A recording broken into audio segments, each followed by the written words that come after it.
Alors, bonjour, ma collègue arrive, on est deux sur le projet. Donc, je vais vous présenter la société Boost. Boost a été créée par Anne-Sophie et moi-même. On vient tous les deux des Sciences Po. On a créé la société en 2013.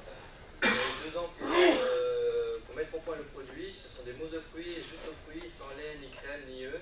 Juste à base de purée et jus de fruits qu'on fait mousser avec la pétine et l'émulsion végétale. Donc l'idée c'est de faire vraiment une mousse avec uniquement des fruits et ne pas rajouter tout ça afin de ne pas dénaturer le goût des fruits. Donc on a fait tous les deux, on s'est rencontrés à Sciences Po et on a démarré le projet à la suite de l'école. Donc mousse, je vais vous faire une petite démo.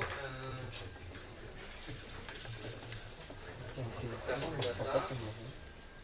Donc voilà, vous avez une bonne tenue, pas de souci pour ça. Et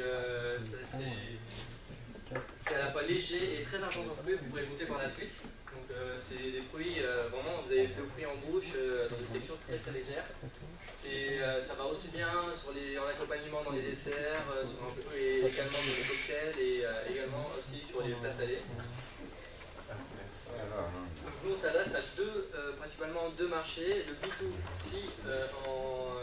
via les épiceries fines et magasins spécialisés. Donc là on est présent dans une centaine de points de vente, type Alice des Lys, la grande épicerie de Paris. Voilà, donc voici ma collègue Anne-Sophie. Et également en B2B, là on est beaucoup plus sur la restauration, notamment plutôt haut de gamme. Dans la restauration ils utilisent tous le siphon. Enfin, les grands chefs étoilés, ils utilisent principalement le siphon. Mais en dessous, tout ce qui est bistronome, brasserie un peu haut de gamme, ils n'ont pas le temps parce qu'ils n'ont pas les incliner la bombe. Vraiment complètement à la verticale. Oui, il y en a qui ont essayé. Si vous l'inclinez pas vraiment et que le gaz qui s'échappe avant le produit, donc la restauration et les magasins spécialisés. Concernant le marché, donc, là je vous ai présenté un peu quelques chiffres au niveau du marché. Les disciplines, on a à peu près 4 000 en France, 35 000 en Europe. On vise à peu près les 10% du marché pour que ce soit, parce qu'il y a du terroir, il y a du salé, on est orienté sur le sucré. On va rendre des desserts, donc on est sur un nombre de magasins de 400 en France et 3500 à peu près en Europe. En moyenne, on a à peu près 3 000 par an, par magasin. Pendant la grande épicerie, il y a 15 000, mais il n'y a pas que des grandes épiceries dans toute la France. Donc en moyenne, on a fait une moyenne. Du coup, on a chiffré pour 10% du marché. Je prends même pas pour me raser, tu vois. Et la 100 000 restaurants, il y a vraiment Ça me très bien, j'en prends même pas pour me raser. Toi, moi je me rase comme ça le mécanique, mais alors sans rien, sans bouche. Il faut passer surtout par les distributeurs qui sont déjà présents sur le marché déjà. Oui, donc jusqu'à présent, on est présent dans une centaine de points de vente. C'est principalement des magasins spécialisés, des commerces indépendants. Donc, par exemple, on est à la grande épicerie de Paris. Vous allez nous trouver chez Alice des Lys, qui fait essentiellement des ustensiles de cuisine et qui a également une partie épicerie fine. Ils ont un peu plus d'une trentaine de magasins en France. Et puis sinon, c'est des magasins indépendants, des concept stores un peu partout en France. On a participé et gagné un certain nombre de prix. On a notamment remporté un Cial Innovation, ce qui nous a permis de participer au Cial en octobre dernier à Paris. On a également participé à un challenge innovation organisé par la centrale d'achat du groupe Flow et de Disney, ce qui nous permet d'être assez confiants sur le potentiel qu'on a dans le secteur de la CHR et de la restauration, l'hôtellerie en général. Donc pour le moment, jusqu'à présent sur les 18 derniers mois de vente, on a produit via un sous-traitant. Par contre le coût de la sous-traitance était vraiment très élevé. On était à un coût de revient entre 3 et 5 euros, ce qui nous a obligés à nous positionner très haut de gamme. Mais on voudrait, pour pouvoir avoir plus de volume également et rendre le produit plus accessible, diviser ce coût par deux en semi-internalisant cette production. Notamment, on voudrait juste acheter des machines liées à l'aérosol ce sont des machines de sertissage et de gazage à hauteur de 50 000 € uniquement, mais tout le labo et l'atelier de fabrication, là on le louerait pendant les journées de production via le centre technique d'Amiens ou directement via notre sous-traitant qui a accepté de nous le louer juste pour les productions. Et cette unilatéralisation nous permettra également d'augmenter la capacité de production. Si on passe par le centre technique d'Amiens, il a des plus grosses cuves, des plus grosses machines, du coup la capacité de production augmente. Et surtout, on maîtrisera plus facilement la qualité du produit, parce que là c'est vraiment nous qui le faisons, on fera beaucoup plus d'attention, et pour sortir un nouveau parfum, ça sera beaucoup plus rapide également. Donc pourquoi cela au niveau du coût de revient? Donc jusqu'à présent, on a 3 tailles, 100 grammes, 200 grammes, 300 grammes. Les tailles, les prix vont de 10 €, 12 € et 15 €. On a remarqué que ça marchait très très bien sur les magasins très très haut de gamme, type la Grande Épicerie de Paris, avec une bonne récurrence mensuelle, à 10 délices et autres. Mais par contre, dans les épiceries fines un peu plus en province, ce sont des prix un peu trop élevés et la réduction du coût de revient nous permettra, à marge égale d'ailleurs, nous même on gagne un peu plus, on est à 45-50% de marge, et on tomberait sur des prix de 5, 8, 10 €, ce qui serait beaucoup plus accessible. Nous, ça nous ferait plus de volume et à marge égale. Donc voilà, les prix ajustés, on a discuté pour le grand public au niveau du changement de tarif. Dans la stratégie commerciale sur l'épicerie fine, on serait beaucoup plus orienté avec des commerciaux en région sur la France. Et tout ce qui est export, on passe par les distributeurs, aussi bien en France qu'en Europe qu'en dehors de l'Europe. Horeca, même en France, à part quelques restaurants parisiens, on passe pas directement par des distributeurs parce que c'est beaucoup trop atomisé. Qu'est-ce que je voulais dire voilà. Donc au niveau du besoin de financement, on serait sur, comme je l'ai dit, 50 000 € de machines. Après, donc le local pour pouvoir stocker et parfois produire, enfin surtout stocker le matériel, puisqu'on loue le laboratoire dans un premier temps.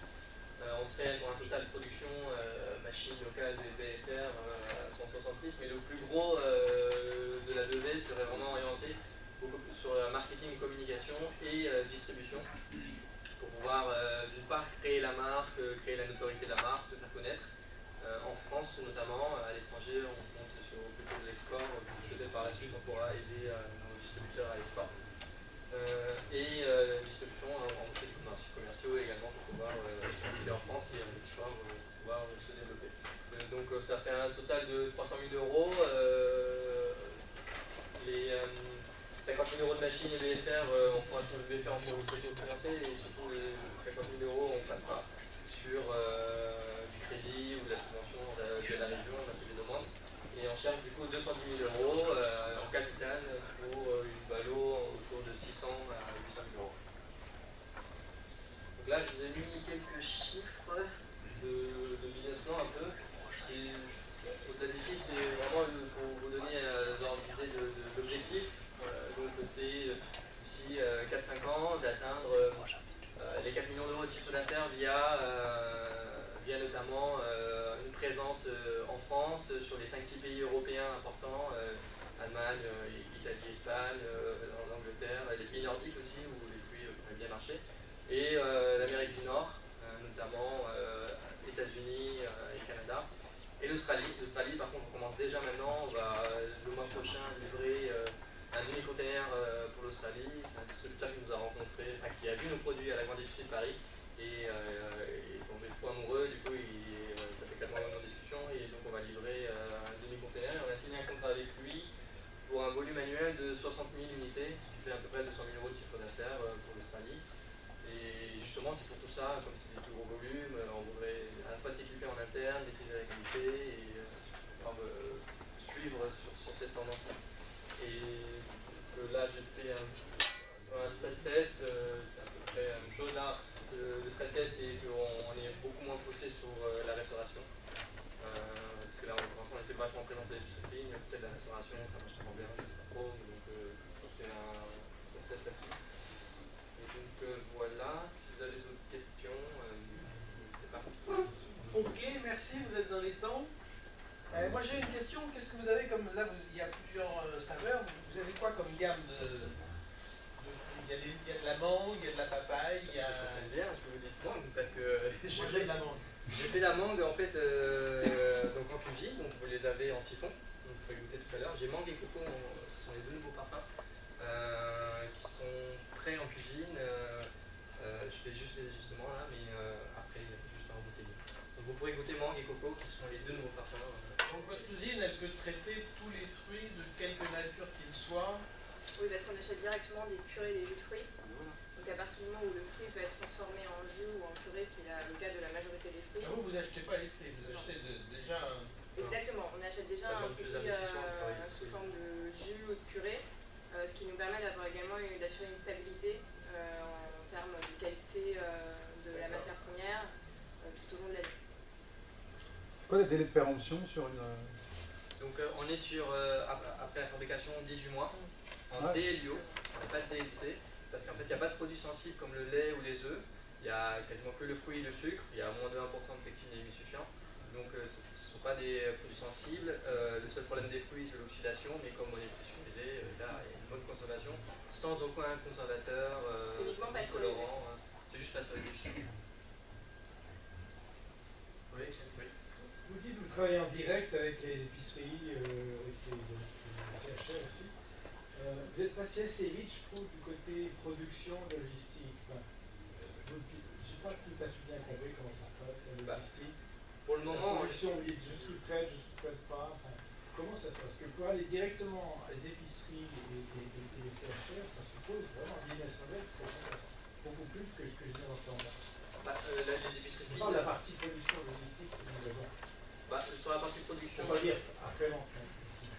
Ah oui, pour la partie production, nous, pour l'instant, on le fait en sous-traité. On avait un gros BFR parce qu'on voulait acheter en grosse quantité, enfin produire en grosse quantité, ensuite à Paris et ensuite livrer au fur et à mesure des commandes. Donc là, les épiceries fines, nous sommes des commandes. Et on n'était pas dans d'avoir des épiceries de Paris, on livrait directement. Il y a quelqu'un qui s'occupe de ça? Non, en fait, on est deux. Et en fait, c'est la production donc, en Savoie à Chambéry. Et en fonction, ensuite, c'est les palettes que nous fabriquent sont expédiées en région parisienne à Torcy, puisque Jean-Yann habite à Torcy. Et nous, en fonction de la commande, soit on expédie par colis, donc des expressistes ou colissimo, enfin en fonction du plus pratique. Soit on prend un transporteur qui vient les chercher à Torcy et qui expédie des palettes, c'est des palettes qui partent. Par exemple, à l'Isélis, on fonctionne comme ça, puisqu'ils ont une centrale et ensuite ils redispatchent dans tous les magasins. C'est un vrai métier, c'est pas... Tout à fait, le logisticien c'est un vrai métier. Non, absolument. Donc on voudrait internaliser la production via un local qu'on voudrait prendre donc en région parisienne, ce qui nous permettra de mieux travailler justement cette partie logistique, de mieux s'organiser, notamment avec les commandes internet.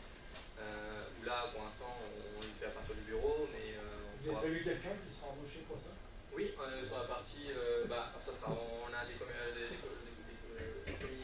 enfin en communication et commercial pour le moment.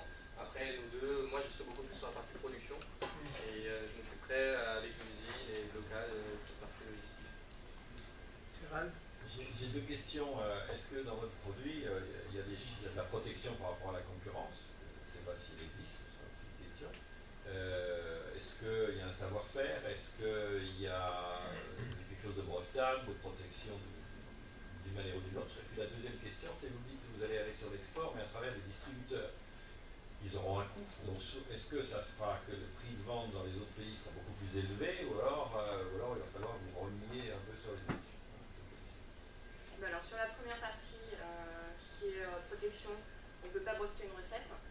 Donc nous, ce qu'on a protégé, c'est la marque, le visuel, etc. Mais au niveau brevet, brevetabilité, on a utilisé un brevet qui est déjà déposé pour mettre au point notre produit. Donc on a amélioré le process, le procédé, puisque c'est un vieux brevet. Mais il aurait d'abord fallu faire une étude de brevetabilité qui entraînait des coûts avant de pouvoir éventuellement faire les démarches pour le brevet. Donc c'est des choses qu'on n'a pas entamées, mais qu'on pourrait potentiellement, des démarches qu'on pourrait potentiellement entamer. Utiliser un brevet qui est en cours? Non, qui est qui est obsolète, qui a plus de 20 ans.